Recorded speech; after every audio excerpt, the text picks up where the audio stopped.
తిరుపరంగుండ్రం విజయ్, తిరుమంగళం విజయ్, উসলামপট্টি বিজয়। 2026 সালের এই মুহূর্তে ভারতে ঈদুল আজহা বা কোরবানির ঈদকে কেন্দ্র করে একটা তীব্র রাজনৈতিক মেরুকরণ চলছে।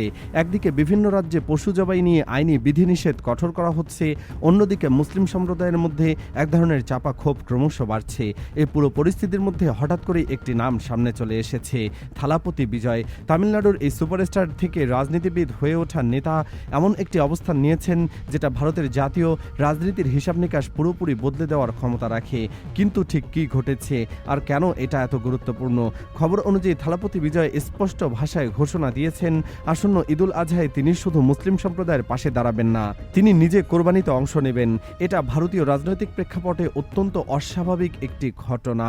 কারণ বর্তমানে রাজনৈতিক আবহে যেখানে অধিকাংশ বিরোধী দলও এই ধরনের সংবেদনশীল ইস্যুতে নীরব থাকতে পছন্দ করে, সেখানে একজন রাজ্য স্তরের নেতা সরাসরি কেন্দ্রীয় সরকারের নীতির বিরুদ্ধে এই ধরনের অবস্থান নেওয়া, এটা রাজনৈতিক সাহসের একটা পূর্ণাঙ্গ নতুন মাত্রা। আর ঠিক এই জায়গাতেই বিষয়টা আরও গভীর হয়ে যায়। এটা বুঝতে হলে আমাদের একটু পেছনের প্রেক্ষাপটটা দেখতে হবে। থালাপতি বিজয় কিন্তু হুট করে রাজনীতিতে আসেননি। তামিল চলচ্চিত্র জগতে দশকের পর দশক ধরে আধিপত্য বিস্তার করার পর তিনি টিভিকে নামে নিজের রাজনৈতিক দল প্রতিষ্ঠা করেন। আর তার রাজনৈতিক যাত্রার শুরু থেকে একটা বিষয় স্পষ্ট ছিল, তিনি ধর্মনিরপেক্ষতার প্রশ্নে কোনো আপোষ করবেন না। এর আগে তিনি এমন কিছু করেছিলেন যা পুরো ভারতে আলোড়ন তুলেছিল। মুসলিমদের নিয়ে যখন সারা দেশে একটা বিভাজনের রাজনীতি তুঙ্গে, ঠিক সেই সময় থালাপতি বিজয় প্রকাশ্যে মুসলিম ভাইদের সাথে কাঁধে কাঁধ মিলিয়ে নামাজে অংশ নিয়েছিলেন। সেই ছবি তখন ভাইরাল হয়েছিল। আর সেই একটিমাত্র পদক্ষেপ তামিলনাড়ুর রাজনীতিতে তার অবস্থানকে এমন জায়গায় নিয়ে গিয়েছিল যেটা তার প্রতিদ্বন্দ্বীরা আন্দাজও করতে পারেননি। কিন্তু প্রশ্ন হচ্ছে, এবারের পদক্ষেপটা কি শুধুই ধর্মনিরপেক্ষতার বার্তা, নাকি এর পেছনে আরো বড় কোনো রাজনৈতিক কৌশল কাজ করছে? ভারতে গরু জবাই নিষিদ্ধ করার আইন নতুন কিছু নয়। বিভিন্ন রাজ্যে বিভিন্ন মাত্রায় এই আইন আগে থেকে বিদ্যমান, কিন্তু গত কয়েক বছরে এই আইনের প্রয়োগ এবং এর চারপাশে যে রাজনৈতিক আবহ তৈরি হয়েছে সেটা আগের চেয়ে অনেক বেশি আক্রমণাত্মক। বিশেষ করে 2014 সালের পর থেকে কেন্দ্রে বিজেপি সরকার ক্ষমতায় আসার পর গোরক্ষা আন্দোলন একটা সুসংগঠিত রাজনৈতিক হাতিয়ারে পরিণত হয়েছে। এখানে একটা গুরুত্বপূর্ণ বিষয় লক্ষ্য করার মতো, ভারতের সংবিধানে ধর্মীয় স্বাধীনতার অধিকার দেয়, কিন্তু একই সাথে রাজ্যগুলোকে পশু জবাই সংক্রান্ত আইন তৈরির ক্ষমতাও দেওয়া হয়েছে। এই দুইটি বিষয়ের মধ্যে যে টানাপোড়েন, সেটাই মূলত বর্তমান সংকটের মূল। আর এই টানাপোড়েনের রাজনৈতিক সুবিধা ব্যবহার করে যখন একটি নির্দিষ্ট সম্প্রদায়কে কোণঠাসা করার চেষ্টা চলে, তখন বিষয়টা সাংবিধানিক বিতর্কের জায়গা ছাড়িয়ে সরাসরি মানবাধিকার ও সংখ্যালঘু অধিকারের প্রশ্নে গিয়ে দাঁড়ায়। আর ঠিক এই জায়গাতেই থালাপতি বিজয়ের অবস্থান অত্যন্ত তাৎপর্যপূর্ণ। এখন রাজনৈতিক বিশ্লেষণের দিক থেকে খেয়াল করুন, থালাপতি বিজয়ের এই ঘোষণা কয়েকটি স্তরে প্রভাব ফেলতে পারে। প্রথমত, তামিলনাড়ুতে তার রাজনৈতিক ভিত তৈরি হয়ে গেছে, কিন্তু জাতীয় রাজনীতিতে নিজেকে প্রাসঙ্গিক করে তুলতে হলে তাকে এমন ইস্যু ধরতে হবে যেটা সারা ভারতের মানুষকে স্পর্শ করে। কোরবানির ইস্যুতে তার এই অবস্থান তাকে ভারতের সংখ্যালঘু সম্প্রদায়ের কাছে একটি বিশ্বাসযোগ্য মুখ হিসাবে প্রতিষ্ঠিত করতে পারে। দ্বিতীয়ত, বিরোধী জোটের মধ্যে এই মুহূর্তে একটা স্পষ্ট শূন্যতা আছে। কংগ্রেস থেকে শুরু করে অন্যান্য আঞ্চলিক দলগুলো কেউই এই ধরনের সরাসরি ও আক্রমণাত্মক অবস্থান নিতে পারছেন না, কারণ তারা ভয় পায় সংখ্যাগুরু ভোট হারানোর। কিন্তু থালাপতি বিজয়ের রাজনৈতিক গণনা সম্পূর্ণ ভিন্ন। তামিলনাড়ুতে বিজেপির ভিত্তি দুর্বল, ফলে তিনি এই অবস্থান নিয়ে রাজনৈতিকভাবে ক্ষতিগ্রস্ত হওয়ার ঝুঁকি অনেক কম। এবং এটাই সবচেয়ে গুরুত্বপূর্ণ, তিনি যদি সত্যি কোরবানিতে অংশ নেন, তাহলে এটা একটা প্রতীকী ঘটনায় পরিণত হবে। এটা শুধু একজন নেতার ব্যক্তিগত সিদ্ধান্ত থাকবে না, এটা হয়ে দাঁড়াবে কেন্দ্রীয় সরকারের সংখ্যালঘু নীতির বিরুদ্ধে একটা সরাসরি প্রতিবাদের প্রতীক। এরপর সামনে আসে আরও জটিল প্রশ্ন। আন্তর্জাতিক মানবাধিকার সংস্থাগুলো ভারতে ধর্মীয় স্বাধীনতার পরিস্থিতি নিয়ে বারবার উদ্বেগ প্রকাশ করছে। USCIRF এর রিপোর্ট অনুযায়ী হিউম্যান রাইটস ওয়াচের পর্যবেক্ষণ, সবখানে ভারতে সংখ্যালঘু অধিকার ক্রমশ সংকুচিত হওয়ার কথা উঠে এসেছে। এই প্রেক্ষাপটে একজন রাজনৈতিক নেতা যখন প্রকাশ্যে সংখ্যালঘুদের ধর্মীয় অধিকারের পক্ষে দাঁড়াবে, তখন সেটা শুধু ভারতীয় রাজনীতিতেই নয়, আন্তর্জাতিক পরিমণ্ডলেও আলোচনার বিষয় হয়ে ওঠে।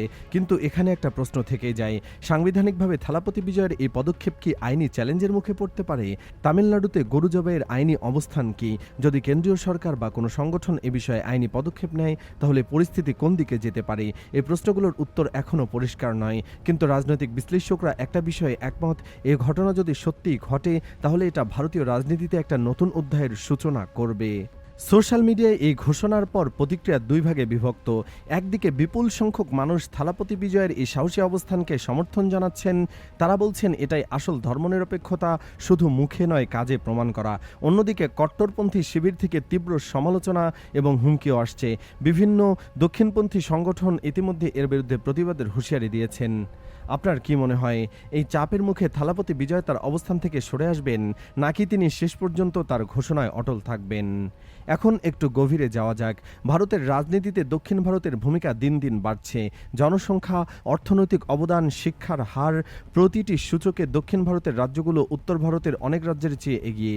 কিন্তু রাজনৈতিক ক্ষমতার কেন্দ্র এখন দিল্লিতে, এবং সেই ক্ষমতা মূলত উত্তর ভারত কেন্দ্রিক রাজনীতির দ্বারা নিয়ন্ত্রিত। থালাপতি বিজয়ের এই পদক্ষেপকে যদি এই বৃহত্তর প্রেক্ষাপটে দেখা যায়, তাহলে এটা শুধু কোরবানির ইস্যু থাকে না, এটা হয়ে দাঁড়ায় দক্ষিণ ভারতের স্বতন্ত্র পরিচয় ও স্বাধীন রাজনৈতিক চেতনার একটি প্রকাশ। এটা দিল্লি কেন্দ্রিক একদলীয় আধিপত্যের বিরুদ্ধে একটা সুস্পষ্ট বার্তা। আর এটাই কট্টরপন্থী শিবিরকে সবচেয়ে বেশি উদ্বিগ্ন করছে, কারণ তারা জানে দক্ষিণ ভারতে তাদের রাজনৈতিক প্রভাব এখনও অত্যন্ত সীমিত। আর থালাপতি বিজয়ের মতো একজন জনপ্রিয় নেতা যদি এই ধরনের আক্রমণাত্মক অবস্থান নিতে থাকেন, তাহলে ভবিষ্যতে সেই প্রভাব আরও কমে যাওয়ার সম্ভাবনা রয়েছে। এখন সবচেয়ে বড় প্রশ্ন, ভবিষ্যতে কি হতে পারে? প্রথম সম্ভাবনা, থালাপতি বিজয় তার ঘোষণা অনুযায়ী কোরবানিতে অংশ নেন। এটা ঘটলে পুরো ভারত এর প্রতিক্রিয়া তীব্র হবে। মিডিয়া, সোশ্যাল মিডিয়া, আদালত সবখানে এটা একটা প্রধান আলোচনার বিষয় হয়ে দাঁড়াবে।